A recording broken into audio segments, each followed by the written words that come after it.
Assalamualaikum warahmatullahi wabarakatuh. Di sini saya akan menjelaskan beberapa perubahan yang mungkin saya masih ingat ya. Saya nggak bisa lakukan live coding karena kalau live coding nanti rekamannya terlalu panjang. Jadi untuk mempersingkat, saya akan membahas beberapa perubahan yang akhirnya saya harus merubah eh, cara kerjanya. Memang ini sedikit eksperimentalis ya. Jadi ada sedikit beberapa perubahan yang harus saya lakukan gitu ya. Jadi pernah bikin aplikasi database di di mobile pernah, tapi saya dulu pakai SQLite seperti apa yang dikerjakan sama James Montemagno di tutorialnya James Montemagno itu ya di YouTube. Nah kemudian eh, jelas catatan penting dulu ya sebelum perubahan ya. Catatan satu, SQLite itu termasuk powerful ya, full kalian bisa taruh tipe data apapun di apa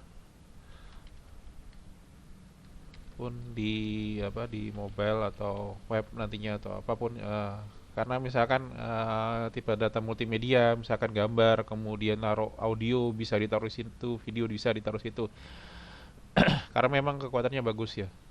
Apa teknik penyimpanannya bagus, jadi dia nyimpan tipe datanya sederhana, cuman kita bisa mengembangkan dari kesederhanaan itu, dia bisa ngikutin kemampuannya developer gitu ya.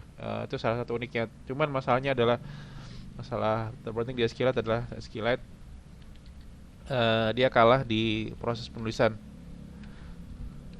Ses tulis yang hanya bisa satu kali tulis. Jadi misalkan ada eh, di server tiba-tiba ada banyak inputan masuk, dia di ngantri dulu semua, ngantri tulis bagus, tidak bisa kan current ya, jadi hampir nulis dalam waktu bersamaan dibandingkan dengan misalkan kalian pakai yang server base yang misalkan kayak MySQL kemudian SQL Server atau Postgre, dia bisa nulis dalam waktu yang hampir bersamaan di server kalau misalkan servernya bagus ya. Tapi kalau di SQLite nggak, dia tulisnya satu persatu, jadi kelemahannya di proses tulis. Akhirnya saya coba, kemudian juga di sini kenapa saya pakai LightDB, ini juga buat membantu membuka wawasan.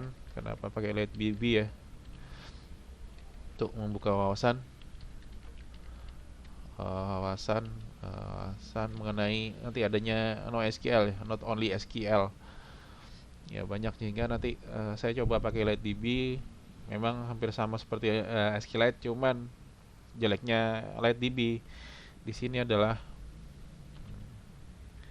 LightDB mungkin kalau dihitung dia cuman bisa menampung sampai 16 megabyte. Jadi kalau lebih daripada itu dia nggak bisa. Jadi misalkan kalian taruh file foto yang ukuran besar-besar, dia pasti nggak mau. Dia akan taruh di file lain yang akan di reverse ya, alamat filenya disimpan sama dia. Jadi dia nggak nyimpan filenya. Tapi kalau di SQLite kalian taruh file foto itu bisa, file audio masih bisa, file video masih bisa. Di LightDB nggak, dia terbatas hingga 16 megabyte. Kenapa? Karena dihitung semua data disimpan dalam file teks, dan untuk file teks 16 mega itu lumayan besar ya. Jadi mungkin sudah cukup lah gitu loh. Awalnya cuman LightDB cuman 1 megabyte ngitungnya. Kemudian ada permintaan dari banyak orang, akhirnya ya oke lah mereka buka sampai 16 megabyte gitu ya. Oke, ini catatannya dulu. Nah, mengenai aplikasinya jelas saya bongkar. Ini sekedar tampilannya, ini daftar bukunya sama yang seperti kemarin. Kemudian ada proses add. Ini ada batal sama simpan.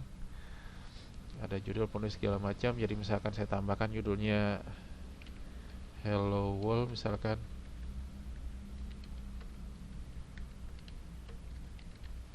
Penulisnya misalkan siapa ya? Thomas misalkan, penerbitnya Thomas, penerbit Thomas Press misalkan ya, tahunnya 2020. URL gambarnya saya nggak punya, kita simpan. Nah, hello world nggak ada gambarnya ya. Kemudian diklik, ini ya, dia akan kembali ke halaman form yang sama. Nah, mau dibatalin cuma sekedar dilihat atau mau disimpan perubahannya, atau mau dihapus. Misalkan sekarang saya hapus, ada apa? Ada message box seperti ini ya, hapus data, apakah yakin hapus data ini? Ya, kalau misalkan ya, datanya dihapus. Oke, itu dari segi tampilannya ya, dari apa? Segi aplikasinya. Jadi kalau kemarin belum bisa sampai klik, ini sudah saya bisa diklik, diklik nanti dia muncul detailnya. Kalau mau diedit silahkan diedit. Kalau misalkan nggak mau diedit ya dibatalkan, atau mau dihapus gitu ya. Oke, itu dari segi tampilan. Nah sekarang eh, apa hal yang fundamental yang diubah? Satu, saya tambahkan service ya, service pengolahan data, sehingga nanti tidak ada lagi eh, apa saya deklarasikan nama filenya di mana gitu ya. Kemudian buat buku processing ditaruh filenya di mana. Ini kan kalau misalkan satu satu view satu apa buat koneksi baru, make buku processing yang baru, kayaknya ini jadi hal yang mubazir ya. Jadi saya buat satu service, satu layanan buat pengolahan datanya yang jelas. Buku processingnya taruh di mana sih? Kalau misalkan kita lihat di program.cs juga ada buku processing ya. Ini buku processing di mana sih taruhnya gitu ya? Naruh filenya nanti. Jadi koneksi filenya kemana gitu ya? Nah di sini saya sederhanakan, saya taruh di kelas buku data store. Di situ nanti ada buku processingnya, alamat pemrosesan bukunya di mana. Jadi mengarahkan dari model data buku processingnya dan pengolahan data bukunya ditaruh di mana. Jadi disatuin semua, jelas biar bisa berjalan nih. Saya harus bikin interface-nya ya. Kita create interface, jadi klik kanan biasanya add item. Sebentar ya, loading. Nah nanti ada interface. Kenapa harus pakai interface? Nah, silakan kalian pelajari lagi di masalah object oriented programming. Kenapa perlu interface? Ya, silakan baca teorinya. Kalau secara sederhananya seperti ini. Ketika nanti kita perlu banyak hal, kemudian ada sesuatu fungsi yang atau metode yang harus disamakan ya, makanya perlu interfacing. Misalkan saya perlu fungsi ini standarnya di semua kelas yang dipakai nanti, maka kita perlu interface gitu ya. Sedangkan teorinya seperti apa, silakan cek di buku-buku object oriented programming ya, di buku object oriented programming. Silakan cek apa itu interface ya. Saya nggak jelaskan secara detailnya karena harus belajar sendiri gitu ya. Nah, jadi bikin interface, nanti interface itu ada fungsi ini yang harus distandarkan.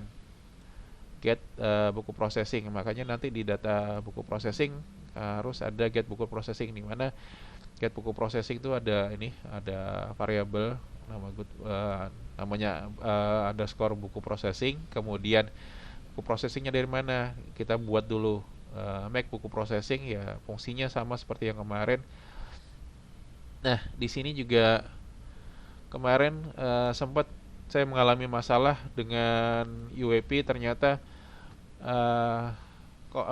path yang sebelumnya itu tidak bisa ditulis di UWP, jadi UWP ya, UWP UWP, sehingga nanti pathnya ada di file system up data directory, folder data ada di, jadi berubah ya. Kalau misalkan kalian cari di situ ada nanti system path.combine db file name-nya di mana itu ya. Itu saya ubah ke file system.up directory. Ini setelah melihat punyanya James Montemagno kan, setelah saya coba UP kenapa nggak bisa nulis file. Kemudian saya cek di YouTube-nya James, ternyata James pakainya file system.app data directory. Nah ini baru bisa dijalankan untuk di UWP, bisa untuk samarin Android bisa, fungsinya sama, dimana nanti dia bikin datanya. Kalau misalkan nggak ada data bukunya, kita coba bikin data buku sederhananya dari contoh, ada 3 buah buku contoh gitu kan. Ya biar kelihatan ya nanti ada datanya. Sudah, setelah itu saya juga terinspirasi dari yang sebelum-sebelumnya. Kemudian di app shell,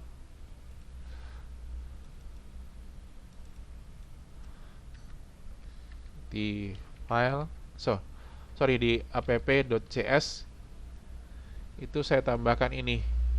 Nah, ada dependency service register. Saya meregistrasikan buku data store. Jadi buku data store nanti bisa diakses dari file manapun di ini ya, di apa di project ini gitu ya. Ada pencatatan, saya tambahkan ini dependency service register service. Sama seperti kalau misalkan kalian lihat di program shell itu ada yang ini ya, misalkan di shell. Ntar saya pause dulu.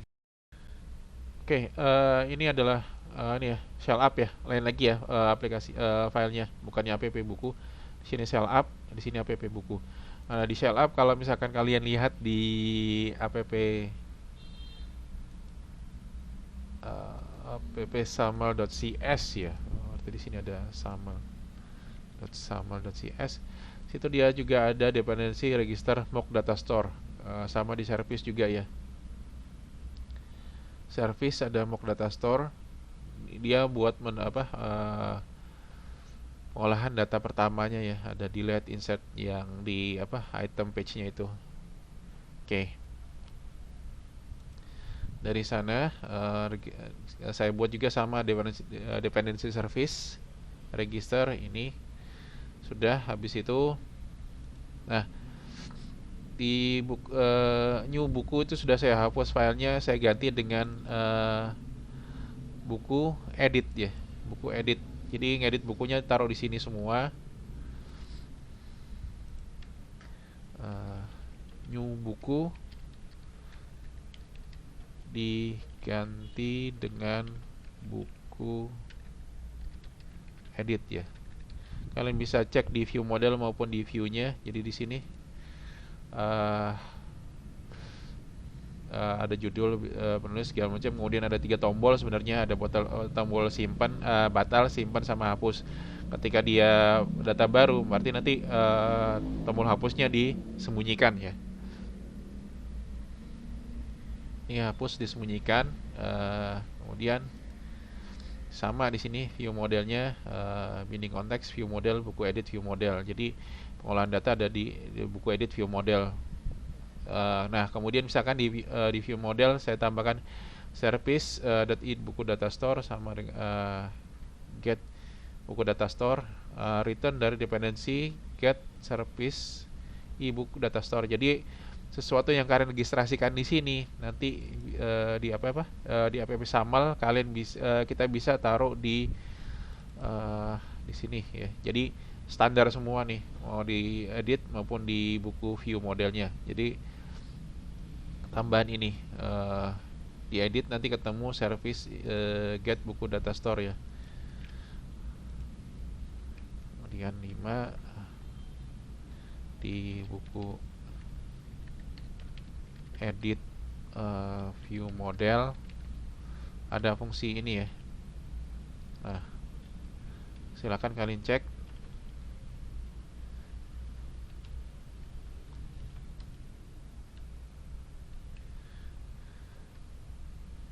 Di buku view model.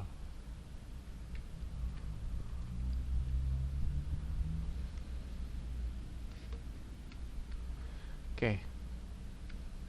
Nah, kemudian gimana dengan adanya itu? Sorry ya, ini masih jalan. Nih saya stop dulu ya. Stop.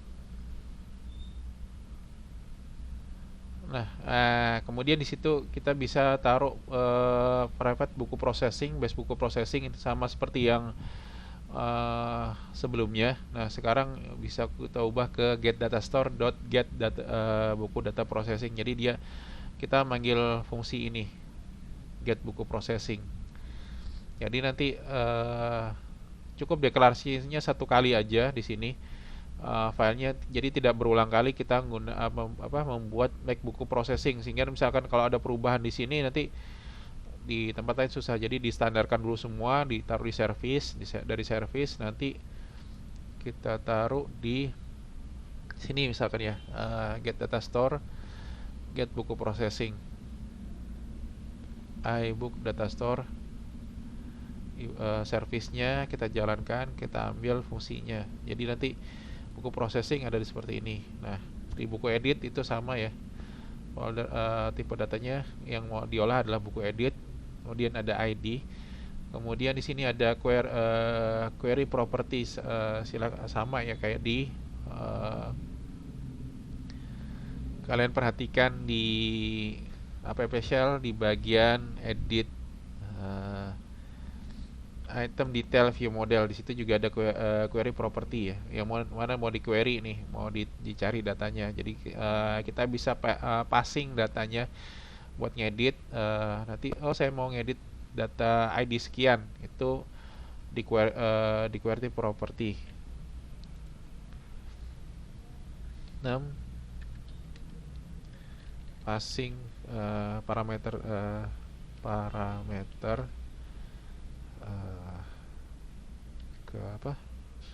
ke view model bisa dengan ini ya. Nah, query property. Query propertinya apa yang mau dipassing gitu. Jadi kan misalkan kayak ini ya, buku, semoga gak error ya. Nah, ini kan pasti ada ID-nya gitu kan. Misalkan ID 1, dia akan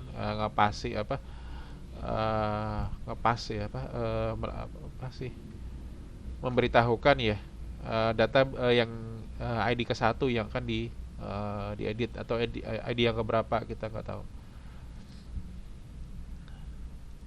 Jadi passing parameternya bisa pakai query property. Let item ID. Kalau di sini, sini yang app shell ya. Kita balik ke app buku edit, new buku. Jadi kalau formnya dibuka pertama kali ya pasti buku kosongan dulu gitu. Tapi kalau misalkan ternyata ada ID yang dilemparkan, di passing gitu ya, dia akan ngeloading buku by ID gitu kan. Di sini buku processing.get by ID, nanti disimpan di bukunya. Kalau sudah buku edit itu sama dengan buku 1. Is new item jadi false, hapus is visible jadi true. Kemudian titelnya jadi edit buku. Kalau misalkan awal-awal mungkin buku baru gitu ya, hapus visible-nya. Jadi kalau misalkan data baru kan nggak mungkin ada tombol hapus di situ ya, makanya saya taruh di sini hapus is visible, sama dengan false. Kalau sudah ngeloading buku, nah nanti di sini ada komen batal. Gimana caranya perform batal ya, shell current go to async gitu ya, balik ke back lagi. Kalau menghapus ya ini. Nah, buat alertnya itu ada di sini, ingat ya, karena di sini fungsinya await, jadi ada proses asynchronous. Jadi dia tunggu dulu, tunggu sampai ada tampilan. Kalau enggak, inilah susahnya Java beda sama Windows ya.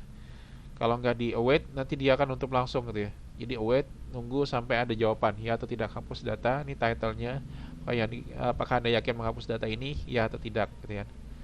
Kalau jawabannya true, ya udah, berarti nanti kita proses ini ya, hapus datanya, kemudian balik ke daftar sebelumnya, daftar buku.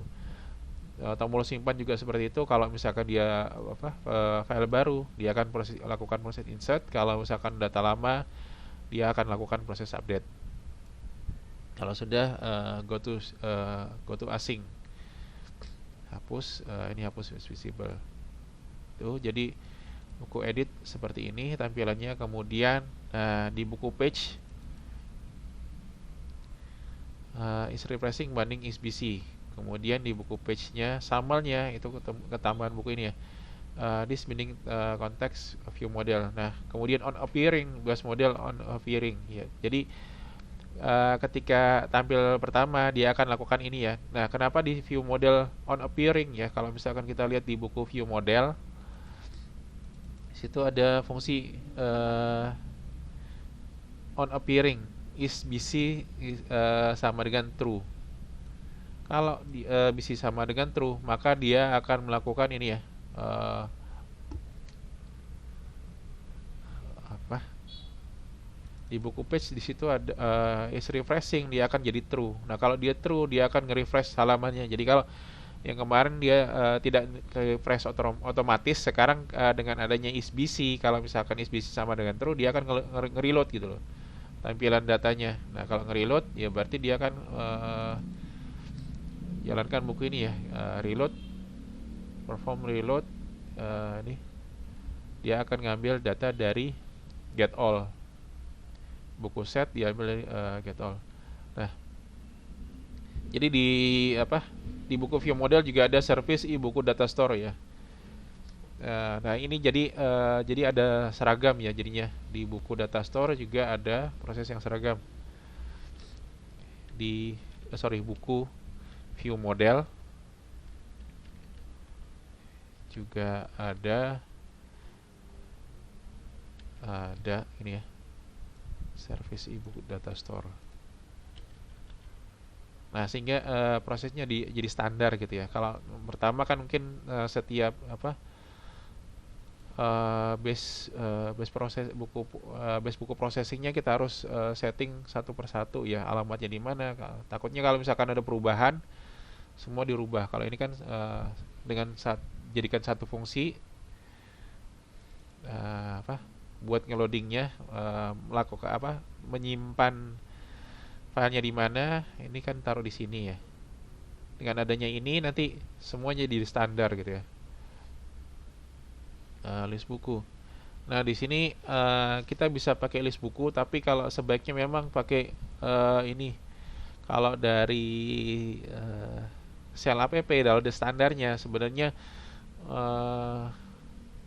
sebaiknya kita tidak menggunakan list tapi pakai item view models, itu ada observable collection. Nah, ini standarnya, bukan pakai list ya. Kalau di sini saya sederhanakan, saya pakai list. Jadi biar nggak bolak-balik kalau di observable value dia observable collection, nanti di situ ada nulis satu persatu. Jadi diambil dari data store, nanti di observable collectionnya ditumpuk ditambahin lagi satu persatu ya. Ada gunanya misalkan biar nanti kalau misalkan ada perubahan di luar, di sini item itu atau view model tidak ada perubahan sebelum nanti ini di-update dulu ya. Ya, ingat-ingat mungkin apa sih istilahnya, call by reference, takutnya itu kalau misalkan list langsung ya. Kalau ini kan ditulis dulu satu persatu, jadi ada observable collection itu terpisah dari data yang sebelumnya. Jadi ini ditulis ulang nih sebenarnya, dimasukin ke observable collectionnya. Kalau di sini saya nggak pakai itu, saya langsung aja jadi buat list. Ketika ngeload buku ya sudah get all. Ini kan get all adalah list buku, jadi buku setnya adalah get all. Dari buku processing get all, kirim ke buku set. Ada baiknya ada enggaknya inilah senaif apa kalian gitu aja sih sebenarnya. Seperlu apa kalian gitu ya. Ini kalau misalkan add buku, nah di sini saya bilang tadi new buku saya hapus filenya, saya jadikan satu, jadi create tambah buku baru maupun edit, saya taruh di buku edit page gitu ya. Selected buku bla bla bla di tab. Nah, perform buku tab di sini. Kalau misalkan ada buku yang terpilih, nanti di tab, ketika buku tab, nah dia akan melakukan ini ya, perform book tab. Jadi misalkan ada data yang saya tab di sini ya, tab ini, dia akan jalankan ini wait go to async buku edit. Nah, ini ada parameternya ya. Parameternya apa? Parameternya dari item.id. Oke, Itu penjelasan sedikit kodenya. Mungkin sebaiknya memang dikaji ulang atau kalian harus coding ulang ya, diikutin satu persatu dari kosongan.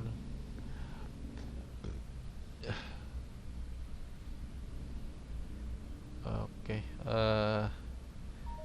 jadi kodenya bisa dipelajarin, bisa dipelajarin dari yang sudah ada di ketika bikin shell app pertama kali, atau misalkan ngambil dari kode yang saya tulis gitu ya. Apa sih yang kurang, apa yang kurang, nanti bisa dicocok-cocokin sampai istilahnya di sini kalian belajarnya by practice ya. Eh, Ya memang ternyata banyak yang harus dilakukan ya. Ya kalau misalkan udah dapat polanya, sebaiknya kalian bikin generatornya ya. Jadi atau scaffoldernya. Jadi biar cepat kalau misalkan nanti database-nya banyak, tabelnya banyak maksudnya. Oke, itu dari view modelnya. Apa lagi ya? Oh ya, dari view-nya satu lagi lupa tadi di bukunya ini. Saya ada taruh content view di ini ya. Content view biar ada paddingnya, ada jarak antar data ini ya, bla bla bla, antar ini, antar bagian item datanya. Ini saya taruh content padding. Nah, ketika content paddingnya kita tambahkan gesture recognizer, jadi kalau ditekan di tab gitu kan, dia akan melakukan ini, komen ketambahan ini ya, content padding, tambahkan content view gesture recognizer. Apaan? Pada buku page dot sample ada ini ya, content gesture. Jadi mungkin kalau di sini ini ada catatannya aja, misalkan kalau kalian perlu nanti. Oke, ini catatannya. Ops, ini. Nah,